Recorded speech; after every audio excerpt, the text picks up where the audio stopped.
Welcome to the Brothers Dim. Today we're talking about House of the Dragon, the HBO series, not the book. Spoilers for the series. Wait, what the fuck am I saying? Say the name of the show, and then you have to say who we are, and then you say the main topic, and then you say, but first. Welcome to the Brothers Dim. I'm Zero, here with my brother Namant. Fuck! Hello. No, fuck. Let me try again.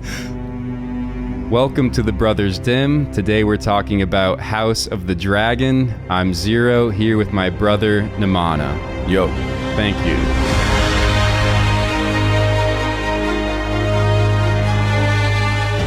But first, I want to talk about The Lord of the Rings, The Rings of Power.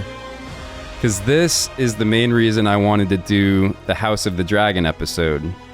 Because I heard all my coworkers and friends, they're all talking about two things: House of the Dragons and the Rings of Power. And I kind of was like, I don't want to dive into these spin-offs. They're just going after money. Anyway, I watched The Rings of Power, and it's no good. That's why I didn't watch House of the Dragons for a while, because I was like, fuck this. And then I finally gave House of the Dragon a shot, and I was like, okay, good. This makes sense.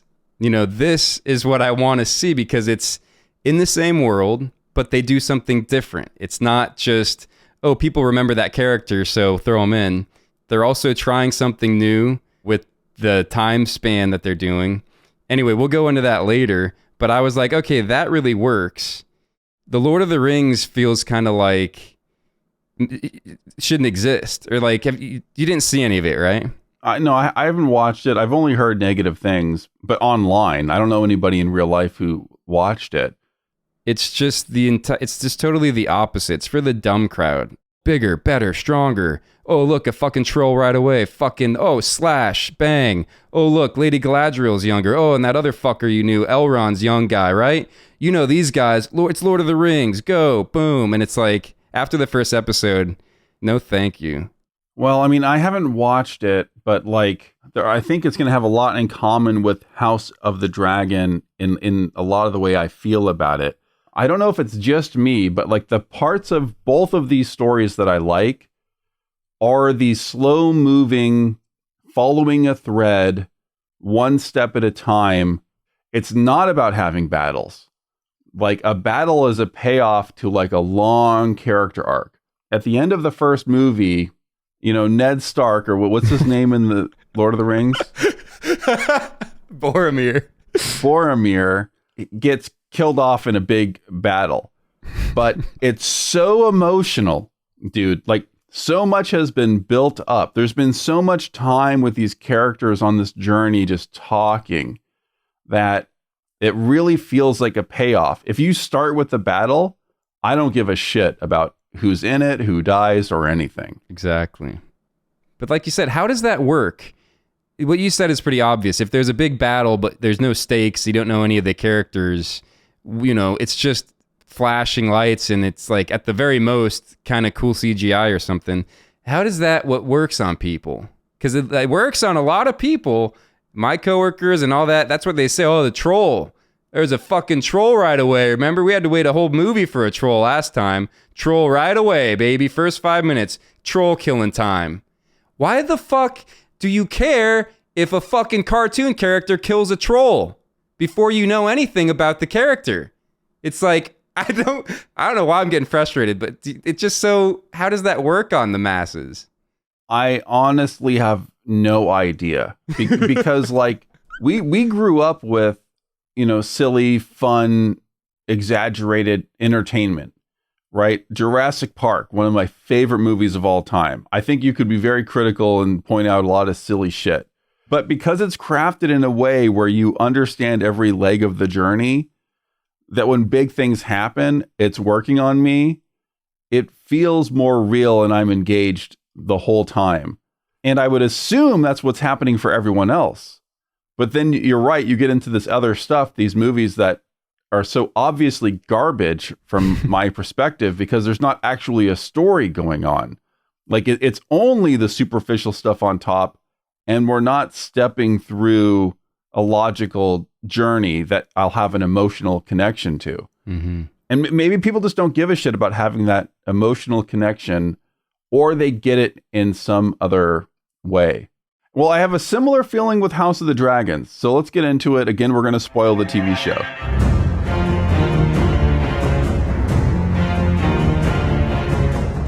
My main struggle with House of the Dragon is that journey is sped up. In the first season that we just saw, more time goes by than like all of the seasons of Game of Thrones put together. Even like in half of a season, in half of the House of the Dragons, more time goes by than all of Game of Thrones. Yeah. Because every episode, it's like, okay, this is 2 years later, 6 years later, fucking 10 years just went by. Right. And we're just fucking moving to get things set up. I don't think this is like a right or a wrong, or there's a good or a bad way to do this. But personally, that leaves me in a really difficult position where I'm not connected to the characters. I can barely follow along with who's who when the actors keep changing, but like intellectually recognizing who somebody is in the story is very different than having a feeling about them. Your feelings get attached to the actors sometimes. When I think of Jon Snow or Ned Stark, the actor is a big part of it. And if partway through the story you change the actor and then you killed off the new version of the character, I would care a lot less, even though it's technically the same character. And I know it's not real. I know we're watching actors perform. We're using our imaginations, but there's certain emotional connections I can't use my imagination. Like it just has to actually happen. Here's why I give it a pass on that, because I agree with what you just said. It's me assuming something, because I really hated especially the 10-year jump where the actors change. You know, the main ones. And it happens pretty quick. I forget which episode. It's right in the middle. They do 5 episodes where they're young, and then 5 where they're old. Yeah, that was jarring, and I don't like it because of the reasons you said. The other reason I don't like it is because it all could have been done if they rewrote it without doing the time jump. Like the king Viserys or whatever could have died, and he just wouldn't have been 100 years old. He would have been 60 years old. And he looked unhealthy as fuck anyway. So that was a fun part where it's like, you thought he was going to die in the first episode. It's like, oh, this guy's not going to fucking last. And then, 2 years go by, you're like, oh, damn, this dude's still alive. And then 10 years go by, you're like, what the fuck? You're still walking around, dude? And he's literally a Two-Face. He's like a skeleton. And he was deteriorating within the first couple episodes. Like his hand wouldn't heal. Well, all I'm saying is you didn't have to do that because he could have died. I think I disagree. So if you're going to start with Rhaenyra and she's going to be the heir, but nobody believes or nobody agrees, and so already you're starting this confusion in the kingdom. Everyone has to have children, and then those children have to grow up until you get to the end of the season. And by the way, I think that's the start of the story. Literally, like the last scene of the last episode, that's the beginning of what the story is. And then everything else feels like a prelude, or like let's explain the lineage of how all these characters are connected, so that when we start, we've laid the groundwork. But I struggle with it, dude. It's hard to fly over that stuff. I just don't care. Well, this is why I give it a pass. It's because I'm assuming that they're going to use the time jump stuff in coming seasons to scale, I don't know, a couple 100 years, right? No, you're wrong. You're actually the opposite. That was the last time jump. Nah, time out. Spoiler alert. Well, this is what they've just said outside. This has nothing to do with the book. I think a lot of people didn't like all the time jumps. And so now the creators are like, don't worry. We're done. We're not going to recast anymore. We're going to keep all the same actors. Don't worry. Oh, God. This is unfortunate news here, because that's the reason I gave it a pass, because I was thinking, well, I've never seen a TV show do 200 years before, and I'm going to check it out. And if they fucking go back on that, which is what I thought they were getting up to, because it says right here in Wikipedia, it would set nearly 200 years before Game of Thrones.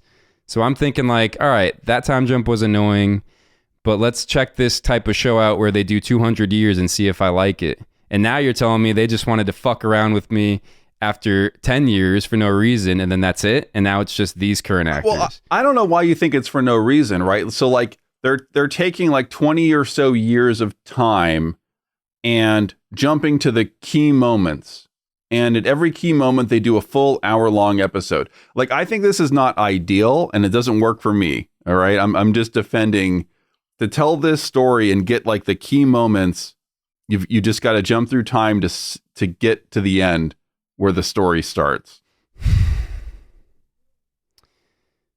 So you're telling me they're done time jumping. So it was just this 10-year time jump, and then now they're done. That was the impression I got. Yeah. Well, I'm processing this, but now I don't like it as much. Well, okay, before we move on, I did want to say also, it's tough to change the actors especially, and I had the biggest problem with Rhaenyra, and this is a superficial, like, subjective reason, but if you're going to do a new actor thing and you get the older version of the actor, you kind of have to do a prettier actor.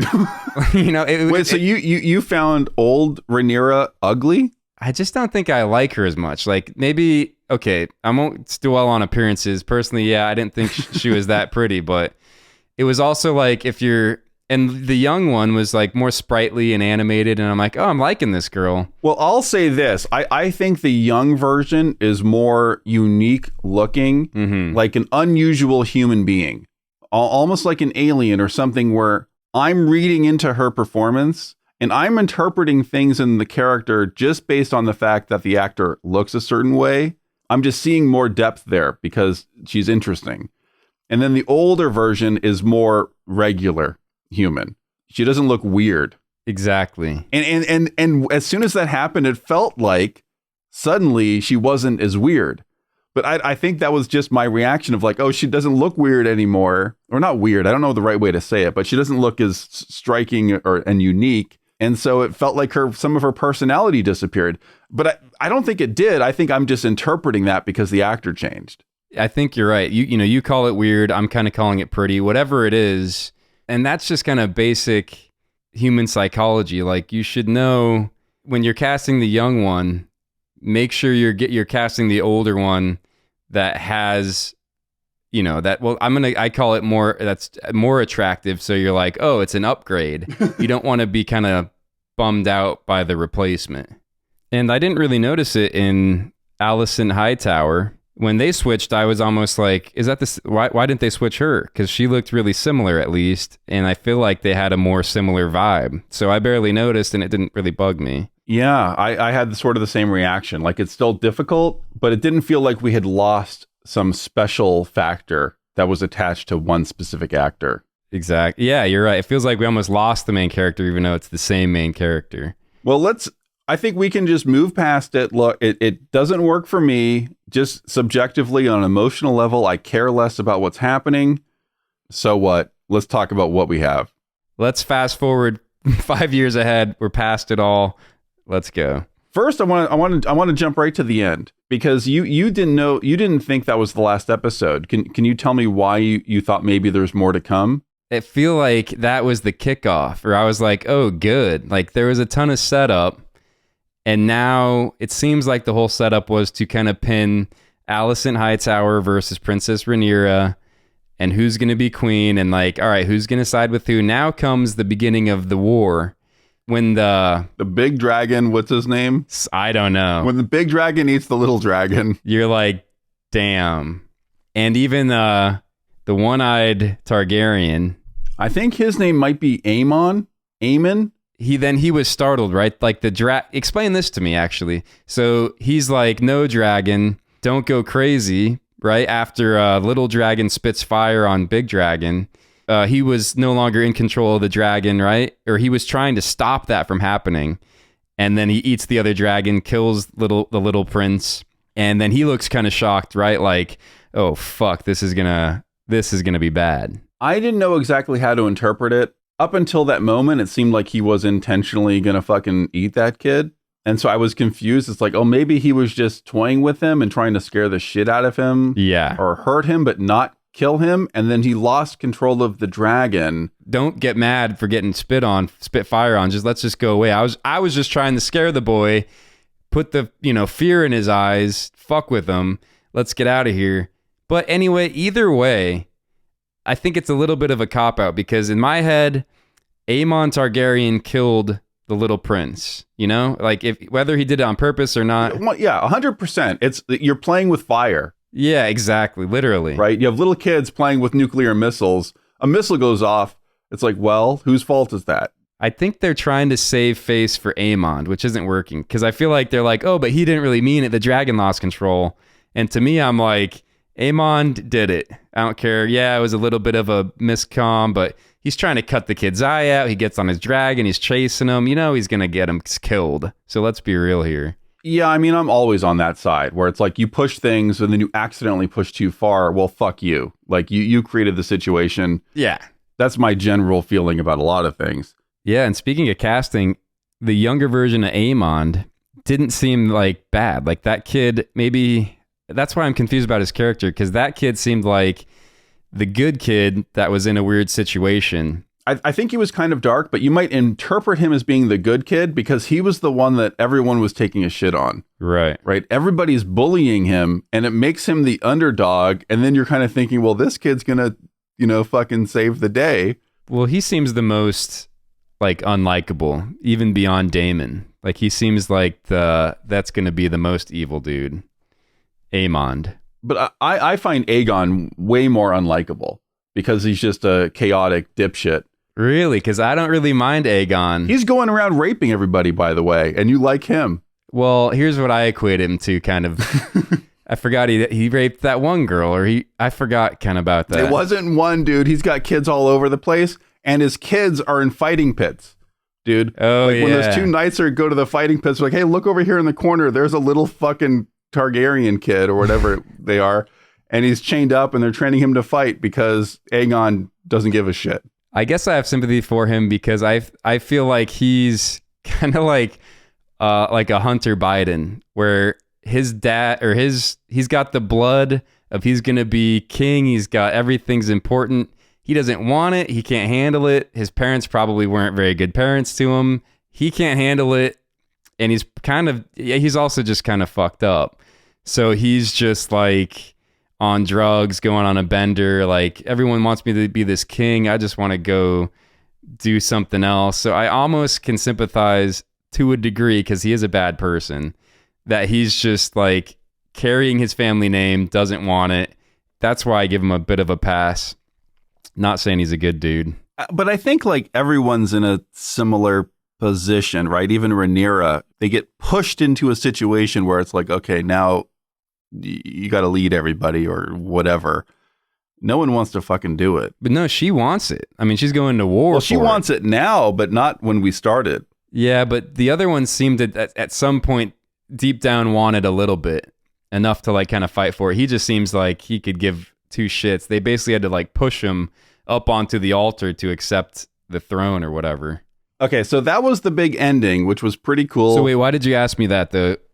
Because the original question I almost forgot was, why did I think it ended there? Well, it sounded like you thought it ended there because that was the start of the Civil War, which I agree with. Yeah. And so I guess you were just thinking we're going to get a little bit of resolution, because in Game of Thrones, they would do like the big episode at 9, and then they would have an extra episode where it's like taking a step forward, but nothing big happens. Yeah. But this sort of ended on the big moment, but that felt appropriate to me, where it's like it all led up to this.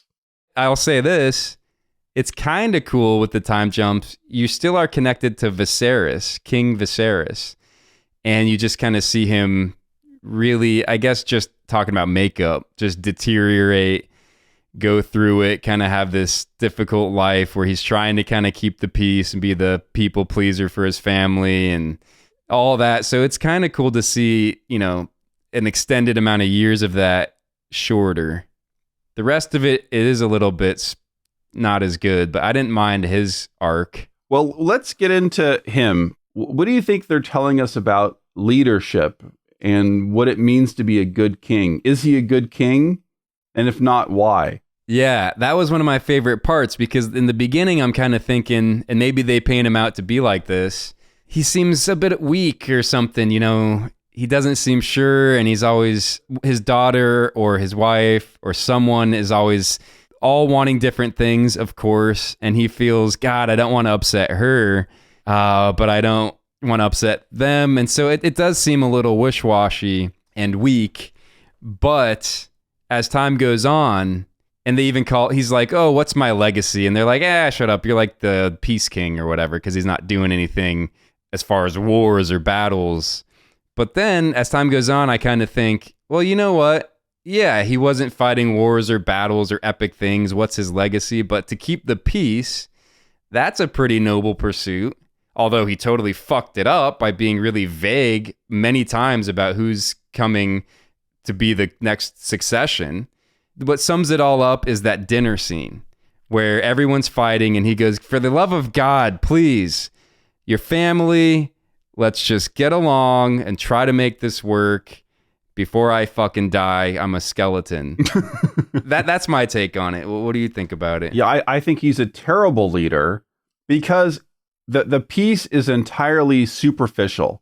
And like literally, as soon as he dies, everything falls apart. And now everyone's going to die and the kingdom is going to explode. It's kind of like our real life politicians today who kick the can down the road. The economy's not failing. We do this and we move things around. It'll fail in 8 years. Don't worry about it. Don't look over there. Right now, we're at peace, dude. We're not fucking everything is totally chill. But you're pushing the doom and you're actually making things worse, but you're delaying it. And that is not good. Like that is just you, I don't know, loading dynamite into a hole and then covering it over and going like, look, we're at peace. I like that. I didn't think about that as much, but it's like he doesn't want to hurt anyone's feelings outright. So he's kind of a bit of an enabler, very passive. Like, it's okay. All right, you're going to be the queen. All right, it's okay. Hey, you know, we're going to, he doesn't definitively make any decisions. It appeases a lot of different people, but it slowly makes things worse. Like trouble's brewing, and he's putting a Band-Aid on instead of making a hard decision. This group of people's unhappy. Maybe they even go to war or something, but it had to be done to fix the problem. He's putting Band-Aids on it. It's really interesting because all that said, I like him. Me too. Like he's a really likable character, and I want him to do well. But you're just seeing example after example of him making the wrong choice or just saying the wrong thing, where now there's going to be a lot of suffering down the road. But it seems like his heart is in the right place. Yeah. His heart is in the right place, but it doesn't make him a good leader. You know why we probably like him? Because at least he isn't the other version, which is basically just, how can I further my power, my family name, create my legacy through whatever it is? That's most of the other leaders. It's like they don't really care about peace, and Viserys, he's not really going about it in the right way. He's just being kind of passive. But at least he's not the type that's just like, I'm the king. It's all about me and my family name and my legacy. That's the norm for these type of shows, or even for like history. It's just about family name and your bloodline. It's kind of like if you imagine a spectrum where it's like on one far side, there's the tyrant who cares only about themselves. And on the other side, you just care about the kingdom. You want everyone to be okay, but that's impossible, right? Like he even says it at some point, you know, this person wants that person wants this. No matter what you do, you make someone angry. Yeah, if you're taking other people's feelings into account and you're not just caring about yourself, but you care about other people, well, it's actually impossible. You're not going to make everyone happy. At some point, you need to thread the needle and make some decisions, right? Like consider other people and then make a choice. And that's what he was bad at. I don't know how to say this, but I'm getting really sick of the family theme that I see in, well, this show and so many shows where you can kind of, it's more about keeping your family safe than a better path forward for society, for humanity or what have you. I don't know. That's just what I've been thinking about. Well, I think it could be one and the same in this example, right? Where it's like, you know, if he had run things in a less messy way, if he was more direct in making some decisions, he might have held his family together better, which in turn holds the whole kingdom together better because the family hasn't fallen apart. So what do you think about, because this is the worst part about him. It's kind of vague too, when he whispers to Alicent when he's about to die, and he says some vague thing about Prince Aegon needs to be the prince, instead of all that shit I said about my daughter. And it's on his deathbed. To me, all right, what's your take on that? And maybe I'll tell you mine. I mean, I find it kind of frustrating. I think it all makes sense because we've heard him talk about this before and tell his dream about Aegon or Aegon's dream to Rhaenyra. And so we know that's set up that he has this prophecy in his head. Old Aegon. Yeah, he's talking about the old Aegon the Conqueror. Is that what he's talking about to Alicent? Yes, but he doesn't think he's talking to Alicent. He thinks he's talking to Rhaenyra. Fucking A, that's what happened. Yeah, and so like he's so old and he's dying and he doesn't know where he is or what's happening. Oh, and so he thinks he's just reminding her because they basically confirmed she is going to take over. And his final thing to say to her is like, let's not forget about that dream, Aegon on the throne. That's important. But whoopsie-doo, classic story writing thing, a trope of like a miscommunication having such a significant impact. But that's what it was. Wow. And so when she hears it, she obviously doesn't know about the prophecy or any of that shit. So she's like, oh, Aegon on the throne. Oh, you actually, and she takes it seriously. Like, oh, actually, you want my son on the throne. I didn't really put that together. I kind of just thought it was a coin toss whether he was just delusional and saying shit or that's actually what he meant to say to her. So then I was like, well, if that's what he meant to say, he's a fucking dumbass. Well, I see it as Alicent's fault and her problem because she did hear what she heard from the king himself saying what she thinks is Aegon should be prince. But she also has heard him say over and over that my daughter Rhaenyra is going to be the queen. And everyone else has heard that. So the only person who heard this little thing that he said, and he's 100 years old and dying, is her. And she grabs onto it and is going to use that to get what she really wants, or maybe what her dad's making her want, to be the queen. So even though old shithead Viserys, I don't like the writing and I don't like how that happened, I can give it a pass because I still blame Alicent on that one. Interesting. I don't. So Otto Hightower is trying to take control, and he's like deliberately setting things in motion so that his family will take over. I don't think it's that black and white for her. I think she's really trying to play the game honestly. Mm-hmm. She's really trying to follow the rules. And if in that final moment, the king had told her, thank you for letting my daughter take over, she would 100% agree and move on and go like, well, that's the game. That's what's happening. It's not what I want to happen, but I'm going to play fairly. And that I will play fair. I'll give you halfway of that. My perception is that maybe she would go away and say, all right, he wants his daughter Rhaenyra to be queen. And then Otto, who I think is probably the worst dude in the series, would manipulate her into, like he always does, into wanting it for his family. Yeah, but I think it's all coming from him. Like I don't think she is inherently evil. Yeah, I agree, and that's why he sucks so bad because, and it is her fault. At some point, she's gonna have to say, "Dad, enough." But you can tell he's really fear-based, and he's instilling in her, like, he loves it when she takes the knife and tries to cut out fucking little Prince's eyeball. She was trying to get it, an eye for an eye, literally. He loved it, and he's like, that's what I want. I want the fucking girl who's gonna react negatively and do manipulations, anything that's better for the family. The reason he's so excited is because he knows to take the throne is going to be violent, right? You're going to have to kill some people.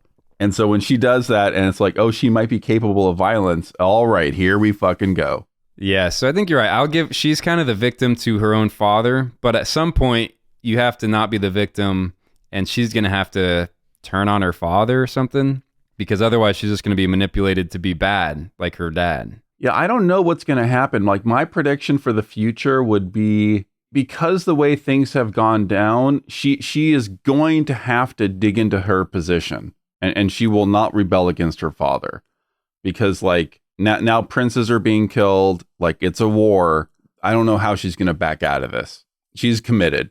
I think you're right. And they're going to really milk the theme where, hey, they used to be best friends. And then even in the end, Otto, who's being manipulative, brings Rhaenyra a page of that book or something that's like, hey, remember, you guys used to be best friends and this isn't what we want. And it's interesting in that situation, what Rhaenyra is doing. Well, and this is getting into the Sea Snake, who is another character that I loved. Mm-hmm. When he finally comes back at the end and he's like, oh yeah, by the way, we took all the canals or whatever. We took the channels, whatever that place is called. Yeah. So we can block all of the trade routes. And like he immediately has a solution that's not direct war, where it's like, we're not going to go in and nuke the castle. We can wear them down. Mm-hmm. And like we can go to war, but it won't be as violent as it, as Daemon wants it. Daemon's like, okay, everybody get packed up. We're going to go there right now. We're going to kill everybody. Problem solved, right? Yeah. And she's like, well, okay, not that. He's so frustrating because at times he's got a good side, but then when he does his shit like that, you're just like, what do you do on this mad dog? Like, yeah, I mean, he's good sometimes, but when he's always like that, even when he's like basically choking Rhaenyra, what do you do with that fella? That's a good question, right? Because I think it's clear that he can't be king. It wouldn't work. But he is almost like the missing piece of Viserys. You're right. He needed a little bit of that. He's the missing piece. Like Viserys didn't have the balls to do anything. Daemon has the balls, right? And so if you could get them to work together, like he keeps getting banished from the kingdom and all this shit, but if they were closer and could work together, things might have worked, right? Like that, that goes back to my classic thing of like, you need the diverse group of people being able to communicate and work together, because there's no one person who can do it all. That's what's so interesting about watching this show. It's like, God, the monarchy almost works, right? Like you can see where like it solves so many problems. Like there's like conflicts between these houses. They go up a level, they go to the king makes a decision, it's over, problem solved. And so it all goes to the top. The only problem you have is that there's a human sitting on top, right? And there's no perfect human. And so that's what creates the problem. And that's why we've, moved on beyond that. And now we have a bunch of humans running shit, which in theory could be better, but I don't know if it seems by much. I mean, if you could just avoid getting a mad king like Aegon is going to be apparently, then you could be all right. They don't have to be perfect, but it's when you end up with one that is mental. It's a really tough conundrum because you have to rein in Daemon, and I can't really blame Viserys when Daemon does something really brutal out of nowhere. And sometimes it kind of needs to be done, but there's no nuance. Anyway, yeah, what you said is correct. Like if you could almost merge them or somehow make them work together, it would be a good team, but you can't blame them when they kind of fight because they're so different. So this is, I think, the other reason why I got so excited at the end. It wasn't just the dragon eating the other dragon and the prince and being like, whoa, this is a big move. It is the sea snake, the Valyrian sea snake, that has that alternate path of basically a blockade. And then it's kind of like, I want to see this type of war because it's the same type of war tactics we see now, like, and we've always seen is like, all right, well, we're not trading to you. Okay, our allies are going to, deprive you of ammunition or food. And that's the really interesting, subtle stuff. Usually you just see in these type of shows, Army 1 fights Army 2, that army wins, you got it. I hope they kind of get into like a strategic battle, a strategic war. That would be interesting. Well, I think it's going to be all over the place where it's like there's going to be strategy, then there's going to be, like these big battles and things will go wrong and you'll have to adapt, and it's going to be interesting. But let's pause. Let's talk about the he's the sea snake, right? What's his name? Corlys Velaryon. Corlys? It says Corlys. I've heard them say it 100 times. I can't fucking say it. But the sea snake and his wife, the queen that never was, what's her name? She's so good. What is her name? I think those two are the most likable characters, or the seemingly the least flawed. If only they could be in power, none of this would be happening. Helena Targaryen. Yeah, because he's similar, but he admits it that he's like, you know what? I have been way too invested in conquering and being that type of leader, but at least he admits it and goes, sorry about that. And then Helena is seemingly always kind of making the most responsible. In my opinion, she's making the really good decisions, you know, overall. Like, it's hard to pick, for me to find a flaw in her logic. And she had a moment, right? Like, towards the end, when they have her fucking locked up in a room and she escapes and she gets her dragon, and they've just crowned Aegon king, and she comes up and like, this is it. The traitors are right in front of her. Fuck these guys. She could murder them all, the entire group right now. But she doesn't do it. Why do you think she doesn't do it? Well, first off, these are the moments that I love. Those decisions where you're thinking, at first you have a gut reaction like, smoke them, smoke those fuckers, right? That's how I felt. But then I take a step back and I go, I see why she's doing it. But those big moments are why I love the shows like this. And also, I don't know, what do you think? Because that could have ended more bloodshed if she smoked him, and then, you know, Rhaenyra and everyone comes back and is the queen.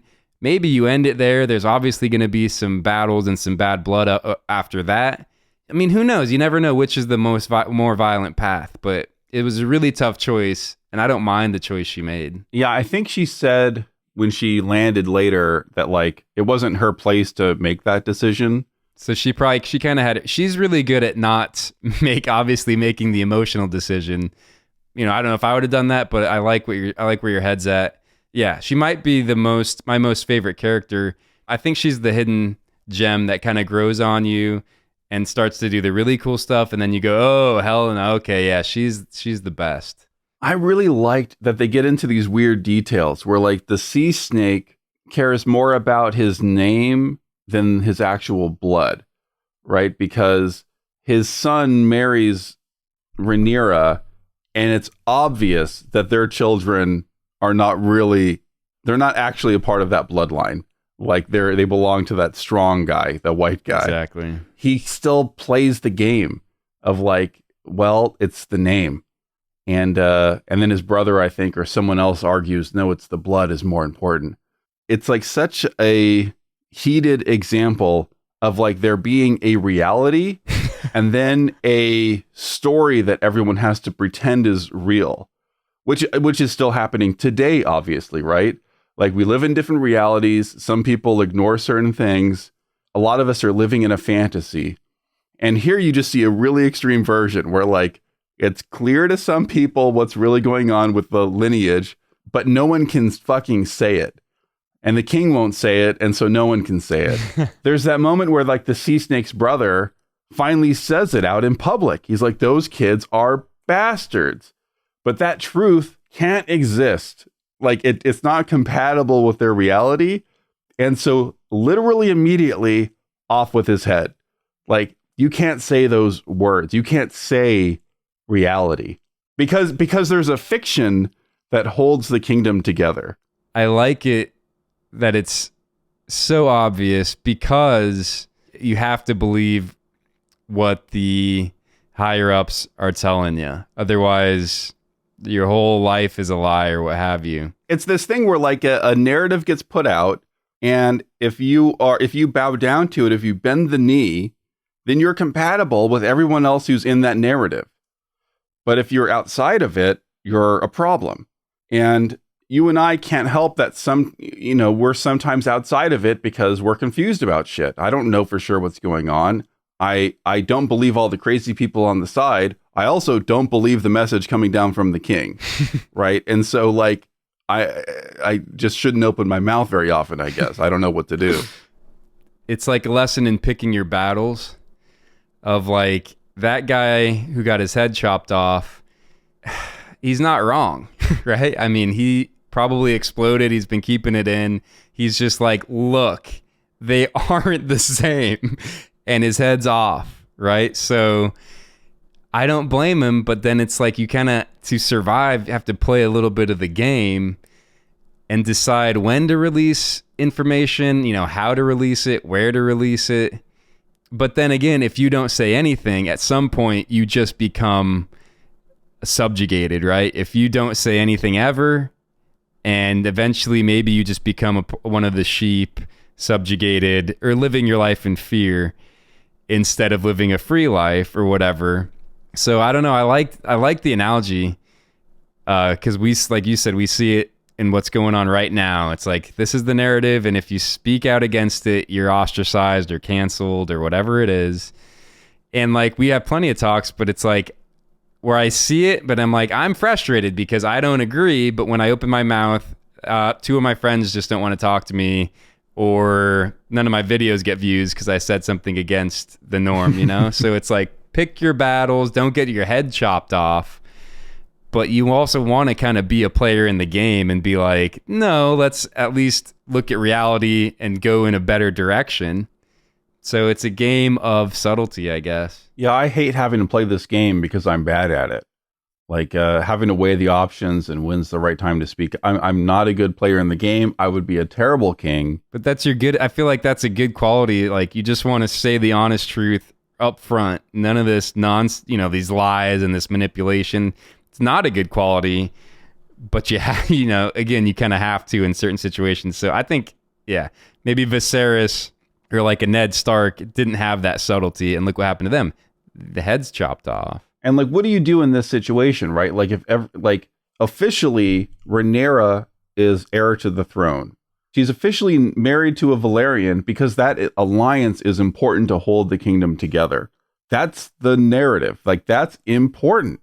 And now that they're going to have children, officially, those will be the people that will become, one of those kids is going to be the king because he's the combined blood of these two houses, right? And that story holds the whole thing together. If she were to admit, or whoever were, like, actually, these aren't his kids, so that alliance doesn't matter. Like, what happens to the kingdom? Does it work without the lie? I mean, it's an obvious lie, but everyone's playing along. Yeah, is it better with the lie? Which sounds awful because you want to like live in a base of a reality of truth, and like one that's glaring is kind of like, all right, so we're all cool with this. Well, in this day and age, it's weird because everyone has the internet. Back then, maybe half the kingdom hasn't seen the kids, or it's different because it's not right in your face all the time. So they could get away with it. Yeah, I don't know. I don't know that it's any better with the internet because there's just more confusing. There's just more bullshit out there. I don't know. Are there any big characters that you want to talk about? Like, I think I hit the ones that I found really interesting. Sir Criston Cole. Boy. Yeah, what do you think about this dude? I almost don't want to talk about him because he's just so awful. Damn, they're good at setting up villains and doing it unique every time, right? Like, Viserys is very unlike any of the kings we saw in Game of Thrones. And then some of these new villains are very unlike people that we saw in Game of Thrones. Like, Criston Cole is very unique. Like, I didn't even know I hated him at first, and now I really fucking hate him. What's the first bad thing he did? Because I remember, obviously, when he killed the gay guy's lover because he said, oh, we're going to be, basically the hidden squeezes behind the king and queen or the prince and princess, and he just destroys his face and mutilates him. That was terrible. And then what was the first bad thing he did? I don't exactly remember the first bad deed, but I remember the beginning of really disliking him is that Rhaenyra has that night when she's a kid out with Daemon, and she gets all horned up. Mm-hmm. And so she sleeps with Criston. In that moment, did he think, okay, now I'm going to marry her, or what the fuck did he think? But anyway, he's like really butthurt after that whole thing. And then he fucking hates her and hates the whole thing, and he'll do everything to destroy the house because like she didn't like him back or whatever. How did that play out? Do you remember? Yeah, he wanted her to run away with him to some off. That's what it was. And she's like, well, no. Like, obviously not, bro. I'm supposed to be the queen of the kingdom, Yeah, I got some stuff to do, but you go ahead. And then he just is immediately so unlikable. Yeah, because of what he does. I feel like also Alicent Hightower, it's another situation where she's coming off like you said earlier, she's got good intentions, but she's just misguided. But she saves Sir Christian Cole from what he should have done, which is kill himself. And I feel like Alicent's going to be the one where it's like, you keep giving her a pass because she's conflicted, but look at her track record. She's making some foul decisions. I don't know that sparing Kristen Cole is a mistake, because he's like the fucking best fighter in the land. He like wins the tournament. He kicks Daemon's ass. He kicks everyone's ass. And now he's in her pocket. For her, I guess. But Yeah. like, do you want to... That's a good move from her. Yeah, for her. But then this fucking guy is around Rhaenyra and that guy all the time, 24/7, the King's Guard or whatever the hell she makes him, even though they both know that he murdered that guy that the prince was in love with, the Valerian prince was in love with. There's a lot of that going around where it's like you murder someone, you murder somebody's kid or their brother or their spouse, and then next year you just have to get along. That's pretty interesting. I kind of like that, where it's like, what else are you going to do? It ends with the sea snake and the queen that never was allying with Rhaenyra, who, as far as they know, killed their son. And Daemon had something to do with the death of their daughter. Like both their kids are dead because of these two fucking kids, and then they ally with them in the end. That's what I love about it. Because I thought the same thing. I was like, dude, Daemon just literally beheaded your brother or something, and they're able to kind of go past it and make an alliance for the greater good. Those are some tough decisions to make. I have trying to think of the character's name, but he's kind of like the Littlefinger or The guy with the foot fetish. Yeah. I was not clear on this. So, in the beginning, Viserys had one good advisor, and it was that guy.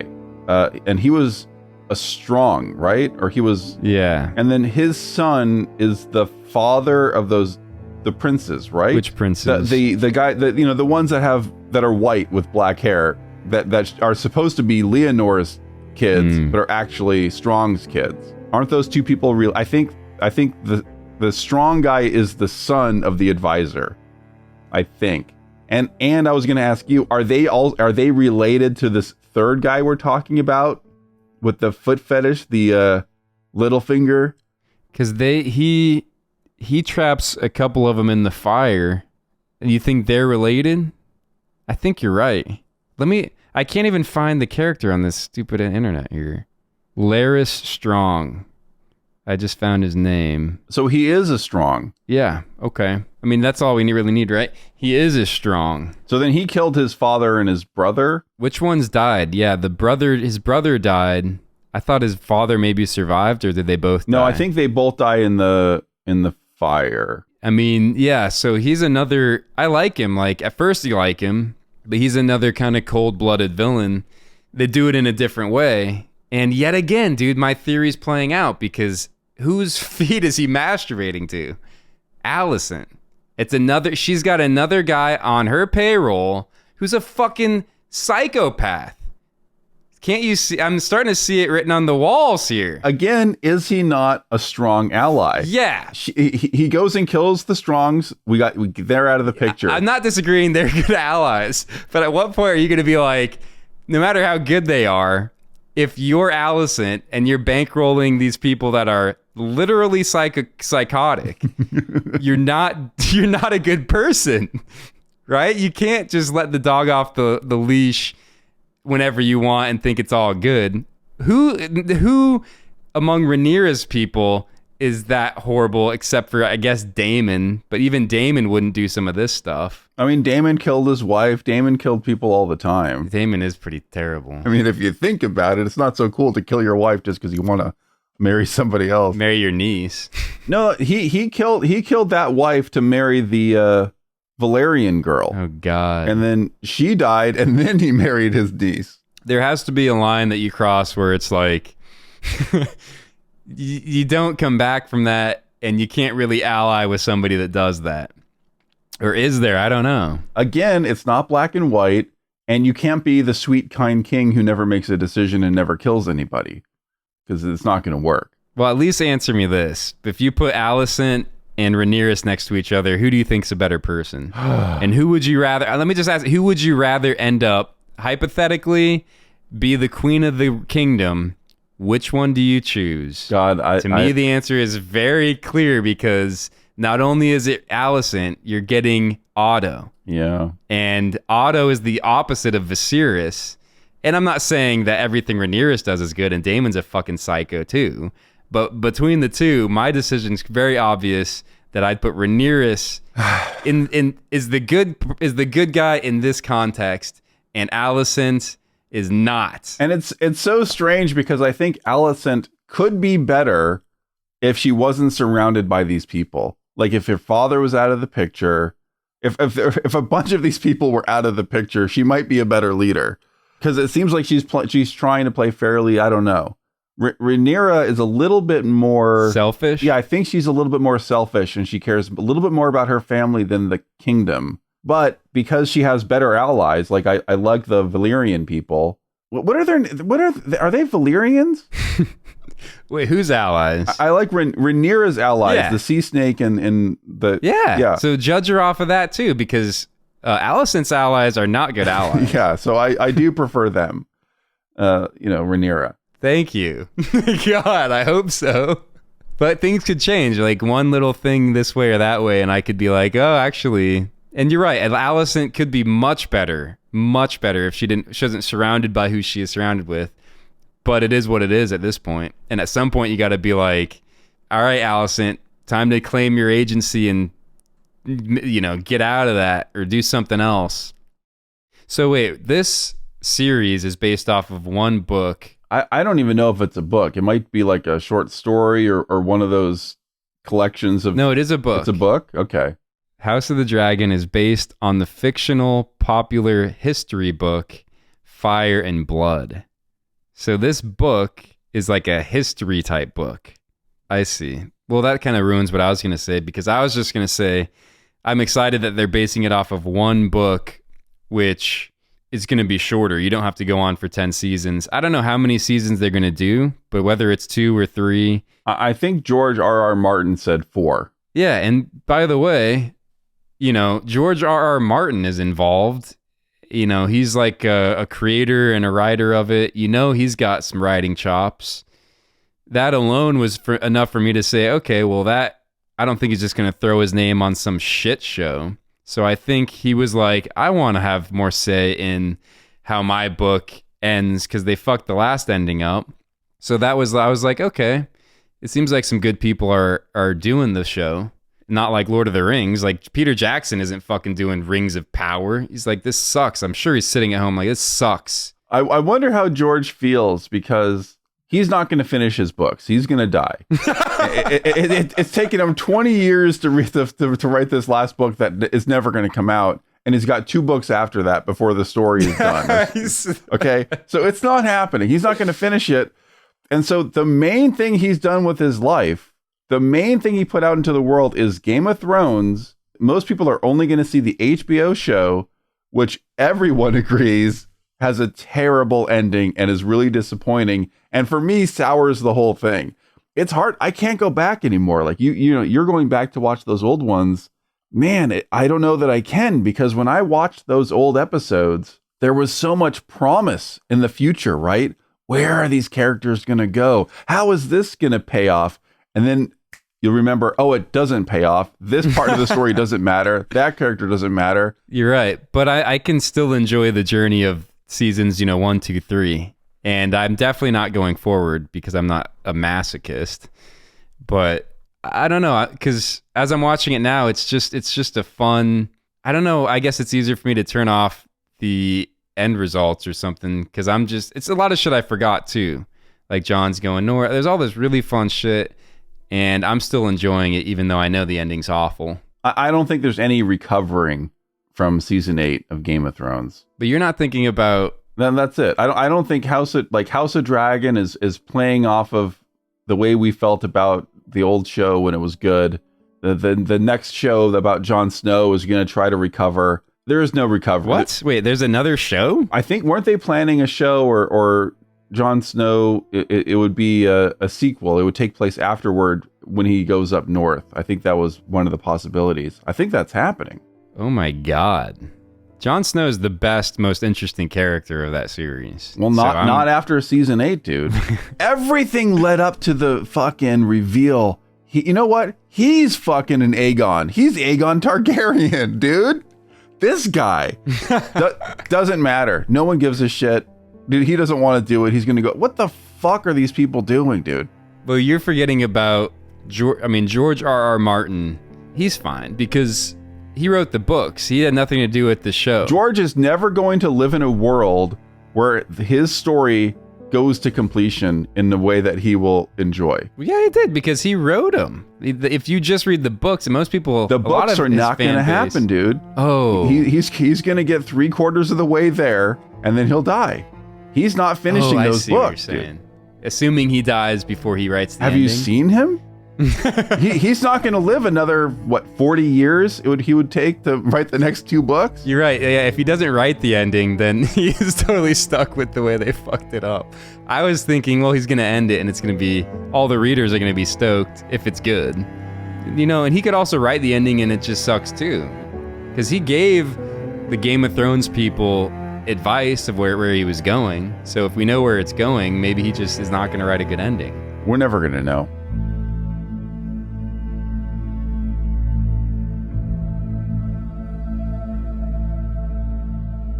And this is reality too, because most of history is like monarchs, so it's like fun to look at it through this exciting, viewpoint or whatever of this show, but it's not far-fetched from reality. No, I think there's a lot in there that is very relevant, but because we go to a fantasy world, it's a little bit more obvious to us. Yeah, and I'm loving the bloodline stuff, which I'm hoping like that's the next awakening of like, I don't know, just all these shows about family and the bloodline, and you can be a horrible, horrible person as long as you're saying, but it was for my family. It's like, I kind of want that to go away. Maybe we need to talk about that, because I don't know where the fuck that's coming from. I don't know if you've noticed this, but human beings care about their fucking family, dude. Your bloodline, it is so deeply within you. When you have kids, they are the most precious thing to you, aren't they? Like there's something in your soul telling you have to protect them, and it's because of evolution, and you want your bloodline to continue and move forward and all this. But I find it so strange that you're reacting against that. I guess you're saying you would prefer stories where people care less about their bloodline and more about a wider society. I'm just sick of it, man. Like, I was thinking about Family Guy, Simpsons, Futurama, like Rick and Morty. These are all my favorite cartoons. I think my favorite one is Futurama, among other reasons, because all the other ones, it's about a family, and every theme and every moral has to be, well, but that's your dad, and that's your brother, that's your sister, and that's your family.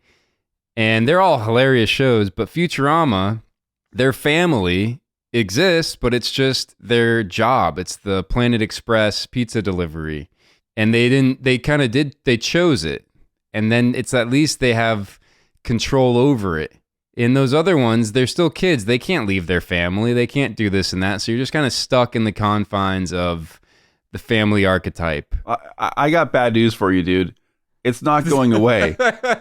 I think humans are going to be telling stories about families until we're dead. Like, I think that's going to go the whole course, dude. I appreciate what you're saying. I like those other stories too.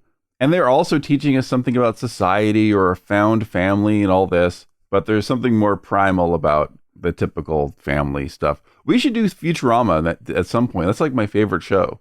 Or, I haven't seen it in years, but I used to love it. It is probably my favorite show. I'd be down. And look, I'm not trashing Look, we're called the Brothers Dim. We're brothers. Yeah, what the fuck, dude? We're brothers. But I'm not, and that's not what I'm saying. Like, I'm not trashing it. Obviously, you're my family. Family, you gotta love them. They're there, but it just pigeonholes you, and it puts you. Yeah, you can't make these more, I guess, broad decisions, societal decisions, unless you can kind of. And it depends on your family, but unless you can kind of break free and say, look, I guess I don't really care what my family thinks. this is what I'm telling you as a person.